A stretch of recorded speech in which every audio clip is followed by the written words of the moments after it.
Welcome to Influential Entrepreneurs, bringing you interviews with elite business leaders and experts, sharing tips and strategies for elevating your business to the next level. Here's your host, Mike Saunders. Well, and welcome to this episode of Influential Entrepreneurs. This is Mike Saunders, the Authority Positioning Coach, and today we have with us Boaz David, who's the founder and CEO of Human Bee, a design, development, and production agency providing advice for the fashion industry. Boaz, welcome to the program. Thank you very much, Mike. Thank you for having me, and hi to everyone else who's listening. Yeah, so give us a little bit of your background and then what led you to form Human Bee. Sure. So it starts with me in Israel. I was born and raised in Israel. After a mandatory service in the Army, I studied fashion design back in Israel, and I came to New York in 1996. Basically because I wanted to see what I can do outside of Israel. The fashion industry is small there. I had always this dream of starting my own brand. And in a way, I also wanted to establish my independence by, leaving a very warm and nurturing family and country and kind of see what I can do on my own. The funny thing about me coming here, which is something that I, to this day, thankful that I did, is that I didn't want anybody to tell me anything about New York. I didn't know anything about New York. I, saw pictures of it in movies and things like that, but really didn't know much about it. And I, when I tell somebody in Israel, hey, I'm going to New York, and the next thing I would say, and I don't want to know anything, please don't tell me anything, because I wanted it to be my experience. And that was a great experience for me.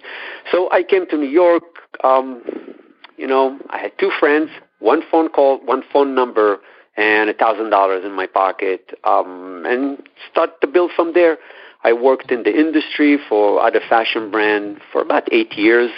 Because I wanted to start my own brand, I worked for brands that were in that early stages. And I was lucky to be with these brands and kind of really see how it's built from the ground up. Two of these brands are Yigal Azrouel and Nili Lotan, which are, quite successful 20 years after. And I was lucky to work with the founder for the first few years and really see what is it to build a business, and especially in the industry. And then I moved into having my own brand. That was sort of a good and bad experience. It's when you want something so much and you dream about it for so long, and then when you have it, it's not what you imagine it to be. That was sort of my experience. So in 2008, I closed the brand, and, as I was trying to find out what to do next, I found a niche in the industry of a lot of smaller brands that need help with the product, and that's when I started Human Bee. And basically what we do is we offer two main avenues. One of them is product services, where we run and manage the whole product cycle for our brands. And the other part is business consulting, business coaching, and really work with the founders, with the owners, to build the brands. I find that really interesting, the part where you said that when you got to that kind of end goal that it wasn't what you expected. And I know that these days you hear the motivational speakers and goal-setting coaches that talk about it's who you become through the process, not necessarily where you end up. Is that what you found as well? And now you've been able to reset your expectations in your next achievements? Yes, it's, the one thing I didn't do going into this industry, so just a little background, when I was in high school, I wanted to go to study fashion. My parents thought it's a very bad idea. It's not going to get me anywhere in life. So I think that what ended up happening there is that it's almost, in my head, I decided, you know what, I'm going to do it regardless of what. So I never really questioned, I never really asked the right question to see, what is this industry about? What does it mean to have your own brand? What are you going to do? What is it? what is it that you're going to end up doing? And one of the things that I found quite strange for me and didn't sort of work with my personality is that when you have a fashion brand, you really need to be in front. You have to be out there promoting your product. You become the name of the brand. And it's something that it's not part of my personality. I'm more of a back-end kind of person. So in a way, it did, give me sort of a reset button and, led me to where I am now, where I'm more in the background, helping businesses, more from the inside rather than being in front. Yeah, that's a really good point. What do you find that your strategy or philosophy is for building a business? Given the background you've had, when you start working with a designer or a brand, what are you going to show them to avoid from your experience and mistakes? That's a good question. So, over the years working with brands and being part of brands and having my own businesses as well, I've discovered that there's a few questions that every business, regardless of the industry, must ask and find answers for before they even start the business. And, I call them the essential five. And basically the questions are, the first one is why? Why are you starting this business? What is what is your why for this business? What is the reason for its existence? For many reasons. One of them is to really understand how you're going to compete in this business, and more so, you've been in business, so every business will have challenges. And if you don't have that, fire in you to go for something that you believe in, your why, then, as soon as the first challenge come up, you'll say, it's not for me, let me go and, go back and get a job or do whatever it is. So really understand why you're going into it is very important. The second question is who? Who is your ideal target customer? And I feel that a lot of businesses do not pay as much attention to that. And when I say your ideal target customer, you really want to know every possible thing that you can about this customer. Because once you know more about them, you will know what they're missing, you'll know their challenges, you know their problems, you know what you can solve for them. And that to me is essential. And, another thing that a lot of businesses do is they try to be everything for everyone. And when you start a business, I believe that you really want to focus on one target group. You can grow it as the business grows, but it's going to be a lot easier to focus on one group, build it there. Your messaging is directly to them. Your product, your services is all directed to them. It's a lot easier to build from there. The third question is what? And it goes back to the product and the service. Once you know what your business is all about, once you know who your customer, now you can think about the right service and the right product for them. Now you know what they're going to want from you or what you can offer them in order to solve a problem for them. And that's really a very important part because it becomes your selling point. And, in a way, you don't need to convince somebody to buy your product or your service. Because if all you need to do at this point is just be in front of them and communicate to them that what you're doing. This is what you guys facing. This is how I can solve it for you. And that becomes also what we call USP, which is unique selling proposition. Why would someone buy it from me rather than my competition? The fourth question is where, and that goes back to the market, where I'm positioning myself in the market, really understanding what's available in the market currently, what is my customer using as a solution at this point, who are my competitions, if there are competitions. So again, knowing all of that will make a business position themselves in the market in a place that will give them advantage. And the last one is how. And it goes to how you're going to operate this business, what is your business model is going to be, how you're going to market, how you're going to sell your product. So, for what I've seen, any business that answers these questions and, being honest about answering this question without shortcuts, I just don't see a way that it's not going to be successful and grow. I mean, we could probably just stop right there and say, wow, we just need to unpack all of that you just said. It's just spectacular. One of the things that I wanted to go a little bit deeper on is your first point about why. And I know that you hear that so much, the Simon Sinek's of the world that talk about it all starts with why, and I really feel it does. But I want to ask your opinion on this. What do you feel is the impact of belief in that why? Meaning you can set some goals, and if you don't really believe that you can achieve that goal, it's going to be really out of reach. And I understand setting stretch goals, but if you made $30,000 last year and now you set a goal for $4 million, it's probably going to feel out of reach to you. So you need to set some realistic stretch goals. So talk a little bit about when you work with clients about setting their goals and their why behind them. What's that level of belief factor in? Oh, that's a great question, because I think it's, I would say it's 80 or 90% of your success will come from there. Because, like I said, if there is something there that listen, there are ideas. We all have ideas.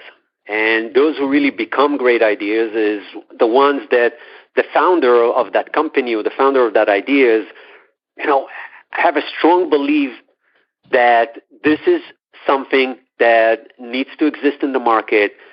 It believes that it has a room in the market. It believes in the idea. It believes that he can make it happen. He or she can make it happen. So a lot of the success is really going back to a mindset, in a way. Putting yourself in a position where you understand the idea, which is great, but now how strongly I believe in it. And this goes back to what I was mentioning. If you know that your customer has a problem and you can solve it for them, for example, that could be a great why, because your mission is to provide a solution for your customer, which means that if you believe that this will really solve the problem, then you're going to do whatever it takes to be in front of them and solve the problem. So this is the kind of things that I usually start with any brand that I work with. And I can tell you this, especially in a creative industry like ours, many times designers, when I ask them why, they'll say, we want to create some creative stuff, customers looking for something unique. It's all good. And it's great, and as hard as it sounds, I always say, talent and creativity are great, but they're not enough. And you really need to believe that you're doing something that is bigger here. So, for example, today there's more reasons, because we're going in the direction of sustainability and social justice, and a lot of these things are incorporated into fashion brand, if I'm talking specifically about the fashion brand, and there are a lot of brands now that's their mission, to create products that's helping the world outside of just helping the customer. So to your question, I think it's one of the biggest things that you need in your arsenal in order to really move and build a business. You mentioned giving back in cause, marketing. I know that's a really big thing, corporate social responsibility. And again, I love when we mention one thing that could really be a 3-hour workshop or seminar in that one thing. And that's another one. I actually taught a marketing course where there was a large section in that class where it was on cause marketing. And there are metrics and numbers and research behind the giving, the act of giving. And your brand is perceived so much higher in respect when you are a giver. And also it almost forms a type of an insurance insulation in a sense where, if you did have a little bit of a misstep as a brand, there's a higher chance of them forgiving it because, we see that they do, this or this. I want to ask you, what are your thoughts around approaching this cause approach, but doing it through the right hard attitude and the right reason, not only to be seen as the high perceived brand, or to put a little buffer in case we have a mess up and we can now mess up because we give. And I think that some brands just go, ooh, we need to do this so that we're like everyone else, and giving is going to mean we get increased revenue, and that's not the way to approach it. So what are your thoughts around that? Yeah, that's a very good point, because to your point, it needs to be authentic. Yeah. It needs to really, and going back to belief, the company as a company needs to believe that this is a cause that they're working towards.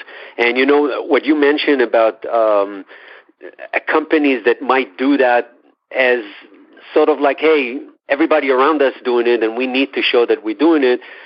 What ends up, you know, if I'm taking it again to our industry, a lot of the bigger brands, especially in the fast fashion space, they are struggling because the whole industry is driving into social justice and giving back and really thinking about the customer and thinking about the environment.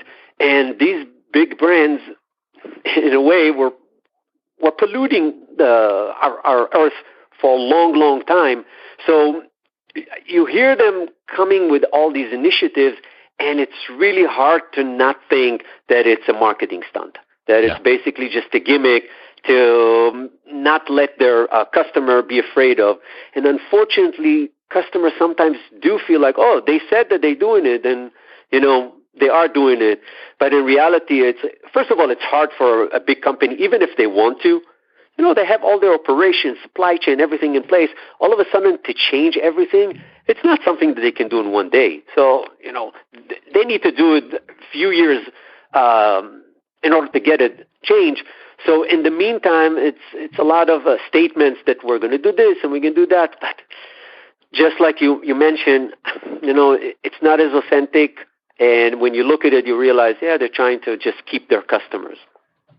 Yeah, that's a really, really good observation. You know, I want to move into kind of your passion, which is helping people improve their performance.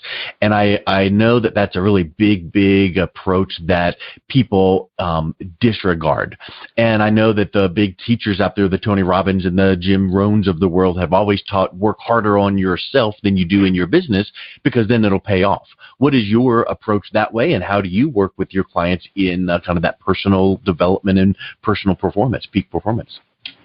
Yeah, so I was always interested in people. I was always interested in why they think the way they think, why they act the way they act, why certain people, let's say, successful and others are not. So I was always interested in people and what's driving them and things like that. So my passion was always to try to help people, and I always wanted to see people who have an idea, have something in mind, and sort of push them to do something about it. So, you know, I don't know if you ever heard about this, but it's actually a book that I recommend anybody who's listening. It's called The Servant, and it's by James C. Hunter, and it talks about leadership. And the essence of leadership from that book is that, you know, it's not about power. It's not about managing people and forcing your opinion about them. It's about serving them. It's about understanding what they need, caring for them, respecting them. When you do that, you know, that's when you lead them. That's when you give them the opportunity to shine. You empower them. So for me, you know, someone once told me, be interested, not interesting. And I love that quote, because it really, you know, it shifts everything towards the customer or the person that you work with. And for me, this is my goal. You know, even if I have experience in doing certain things, I always say that every project is different. Even if I did this type of product before, it's a different project because the person who sits in front of me is different. Their vision is different.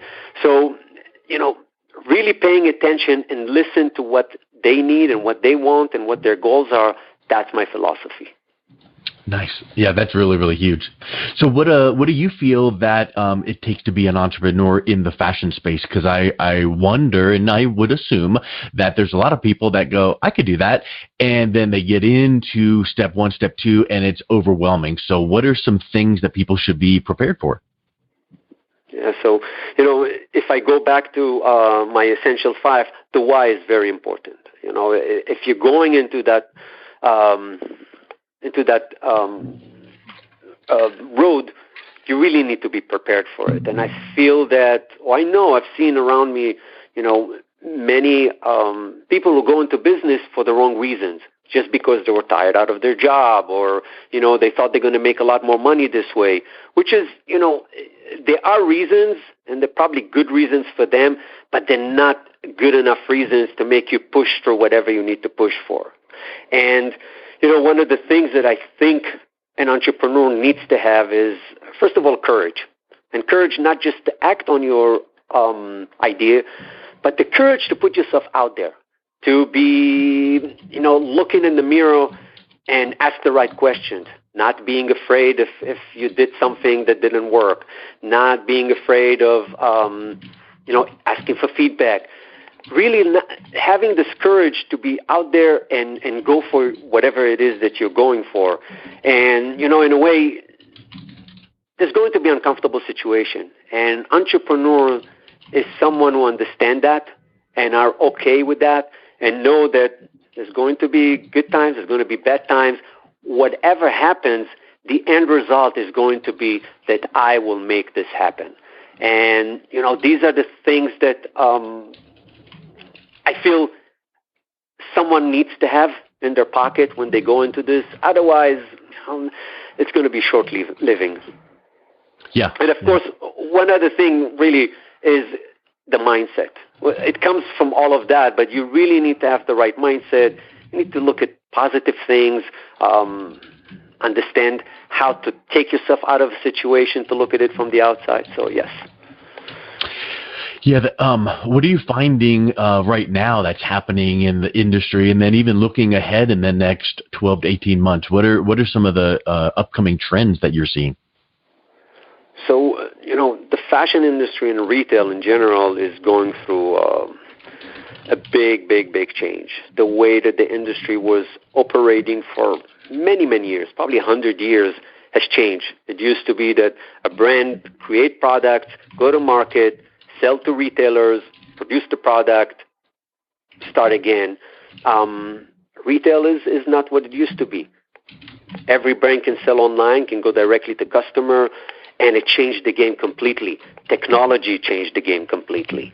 And again, go back to some of these bigger brands, they're challenged. They're challenged by smaller brands who are digital native, and they come into the game with new ideas, with technology that gives them a lot more advantage from bigger companies. So one of the biggest things that has been growing is the connection with the customer, really understanding and making everything about that customer. And now you have technological tools that can make it a lot easier.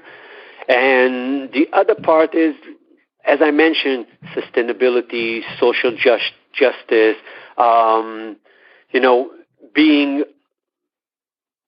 being honest with your customer, sharing everything with them. Blockchain is one of the things that I think is going to be big in the industry, because a customer will be able to then look and see the whole process of the product, which builds trust in the brand. So, these are the things that are started to happen in the industry, and I think that in the next 2 to 3 years, these are going to be mandatory more than just an option for a brand. Yeah, that's huge. Well, Boaz, I'd like to just wrap up with saying anyone that would be interested in reaching out and connecting with you and learning from your expertise and maybe seeing what you can do to help them out, what is the best way that they can reach out and connect with you? Sure, thank you. So our website is the word human, the letter B.com, if anybody wants to learn more about the company. If anybody wants to really any help or even if it's just, a quick call to see if I can help them, my email is Boaz, B-O-A-Z, @humanb.com. And anybody who's interested, please shoot me an email, and I'd love to see if I can help you. Awesome. Well, thank you so much for coming on. It was really a pleasure talking with you today. Same here, Mike. Thank you for having me. I appreciate that. And thank you for all the audience who hopefully listening to me. Thank you. You've been listening to Influential Entrepreneurs with Mike Saunders. To learn more about the resources mentioned on today's show or listen to past episodes, visit www.influentialentrepreneurssradio.com.